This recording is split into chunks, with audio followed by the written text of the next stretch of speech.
Okay. A pleasant good evening, a team of media legislative reporter. We are privileged to be in the blessed company of Nimba County District Number 7 Representative Honorable Russia Domah. A pleasant good evening, sir, and welcome to today's interview. Good evening. Thank you very much. Yes. For another opportunity again. Okay.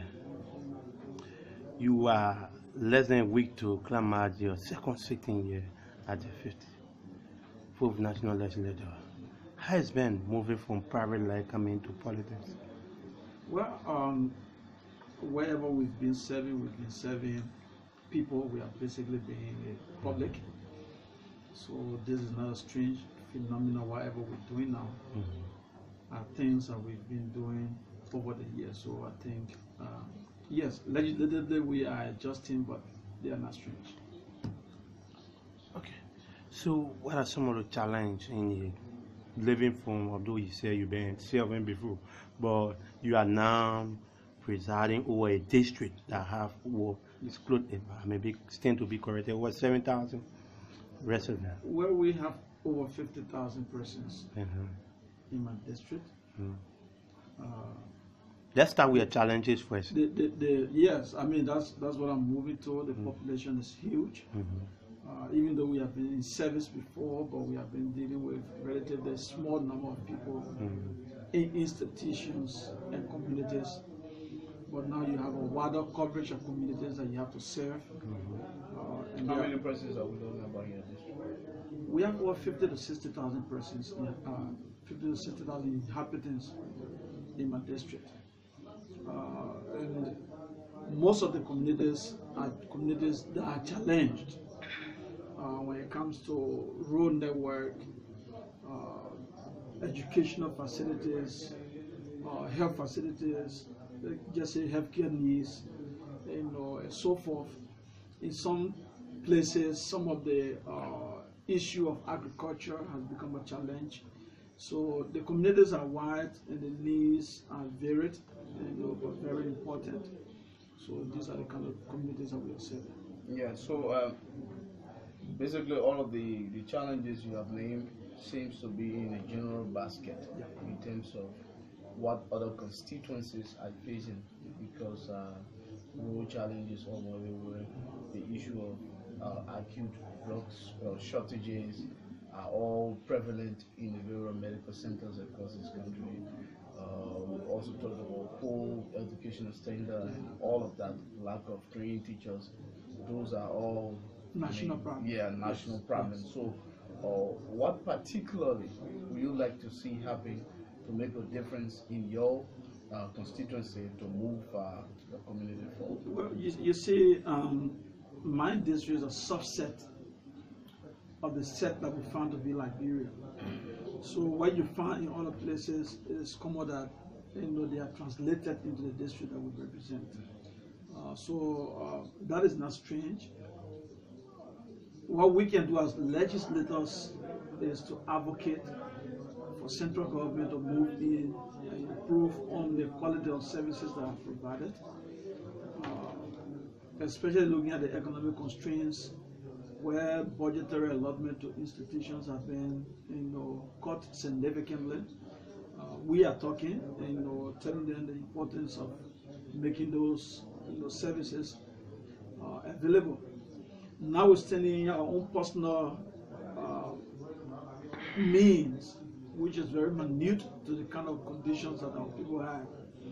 We are doing some interventions to tell government that we are not just sitting, but these are areas that we have, interest. We have been empowering a lot of young people, who are pursuing various, professions, because we know we got health facilities in the district that need to be mined by people, qualified, passionate people. So we are giving helping hands to a lot of young people around the country to make sure that they acquire the requisite skills and professional capability that we able to serve our people well. People are doing education, people are doing nursing, people are learning agriculture, and all of those things are being taught, learned around the various, universities and colleges in the country. Besides that, besides the empowerment of young people, we are trying to see how we can touch some of the infrastructures. In that way, government will be motivated. We are doing an extension to one of the public schools in Bankwai community. That school was built by USAID in the 60s, but the capacity is now very small. So we are doing additional 3 classrooms with offices. Some of the communities, we went there during campaign. We saw the inconvenience of meeting with the community members. So we are doing a number of peace halls, that our people can meet and discuss, and come up with productive, suggestions that will help the community. We are doing those. We have been doing some minimal interventions on some of the roads because they have been very bad. We just completed the construction of a bridge connecting to one of the place. Because normally, right after Secretary going towards Tapeta, there are a couple of critical areas that vehicles will not pass. So where they use as a bypass, in that place, a couple of times, cars have been dropping in the water. So we just completed the construction of a bridge. We managed to grade very minute portion of some of the district. There's a town called Nimba. That road has not been touched, I think, since the 70s. We got a motor grader that went recently, and they did some touching there. So there are a lot of things that we are doing to tell central government that no, we are not just sitting, but we are doing some interventions. And your attention needs to be drawn to these conditions because our people are suffering from that. So all of those conditions are facing our people, and they are very, very, we are very concerned about that. Okay, so part of your responsibility is to make law and provide oversight. Yeah. I want to know from your own point of view, from your own standpoint, what are you doing in those regards since coming here as a lawyer? Well, counties that have concessions, that what we call the social development funds, right? Those monies have not been utilized as they are outlined in the agreement. So I'm a co-sponsor of a bill that the civil society is drafting, the standalone bill, where monies coming from those concessions, can go into an account that government will not just have access to utilize it without the consent of the counties. In that way, the county will be able to carry on the needed developments. That the money that have been going, for instance, to Nimba County, if we're utilizing them for that purpose, I don't think we'll be sitting and recounting some of the conditions that we are recounting today. But the central government has been taking advantage of it going to that account that they have exclusive right to, and they have been utilizing. You're talking about escrow account. Escrow account, instead of them going to the consolidated account. Even if it goes into an escrow account, there should be a condition. So why do you need a bill for this? Well, the bill is to protect the money that is coming. Okay? Instead of central government going there and borrowing from the counties without the consent of the county, now the county voice must be heard if that money is going to be touched by central government.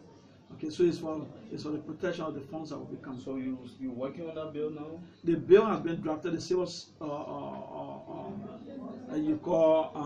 the civil society organizations led by NAMO, and ourselves have all been working. Yonko is the chief sponsor.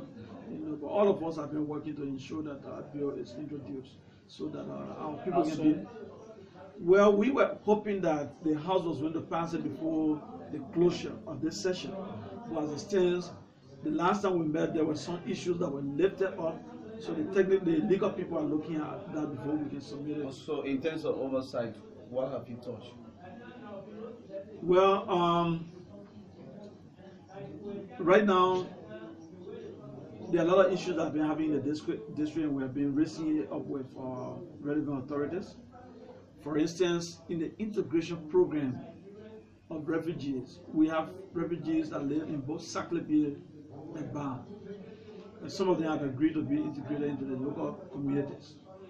NGOs and other international NGOs that have been going there, in the past, they have been involved with using contractors and other people from outside of the district. When I concern King, we are meeting with UNHCR, and other people. And based on that, we are happy that the locals are now being used in most of the work that have been done. So we have been doing that.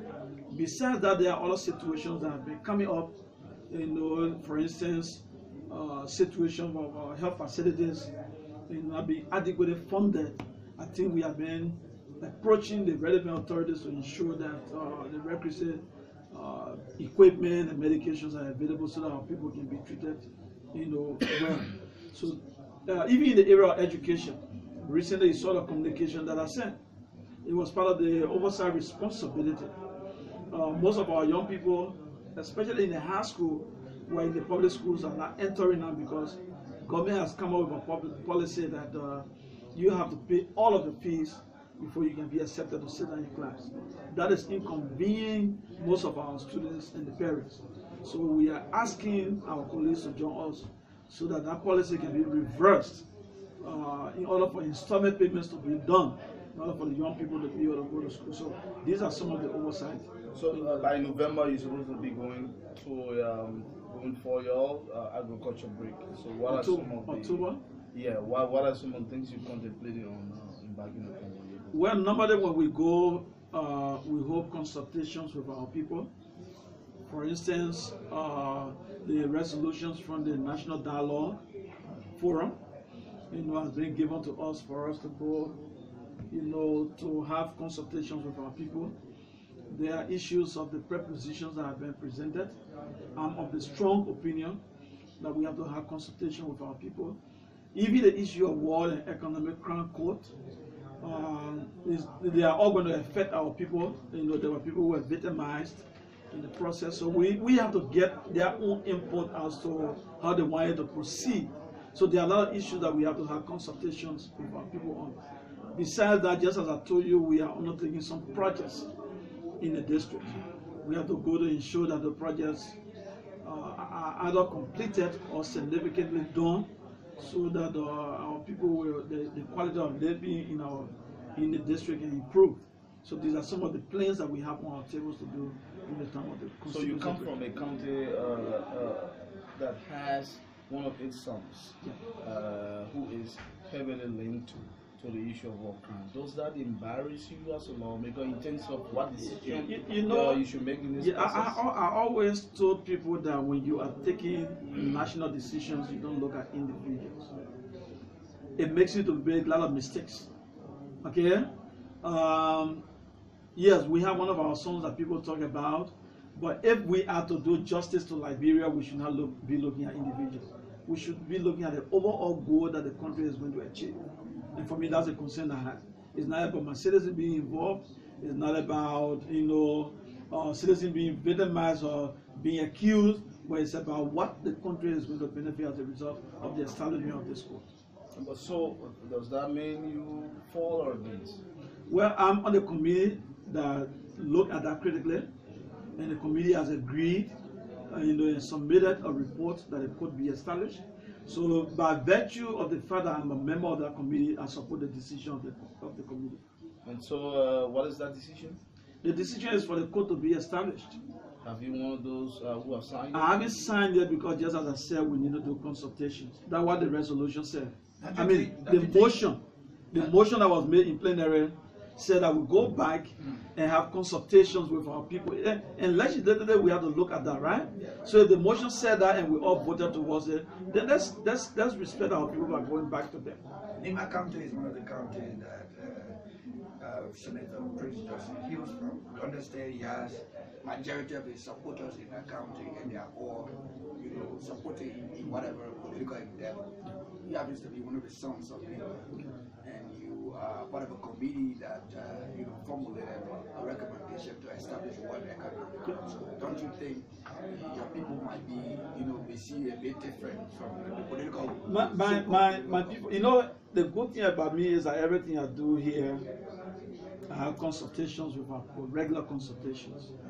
They are aware that I'm on this committee that is working, that the petition was presented to establish war and economic crime court. I have told them, and they know that the House works through committee. I was not the one that appointed myself on the committee. It was the prerogative of the speaker, and the speaker only felt that as a committee I was separate. So should I deny myself of working for the Liberian people because we have one of our sons involved? No. We all should be there to put the argument up. A majority of members of the committee feels that that should be done. We should support it. And that's how politics works. So it's as an individual, what do you stand on this? I didn't come here on my own, just as I said. We have worked as a committee. The committee has agreed, has endorsed that the court be established. The resolution has been signed. And I'm just holding on a bit to run to my district and have 1 or 2 forums with my citizens. And trust me, whatever my citizens say is not about what I feel. Whatever they say, that's what I do. What if they say they don't want to work out with you? That's their decision. I have to abide by it. As I say, I'm not here as Roger Domah, I'm representative of District Number 7. Okay, finally, before we leave you,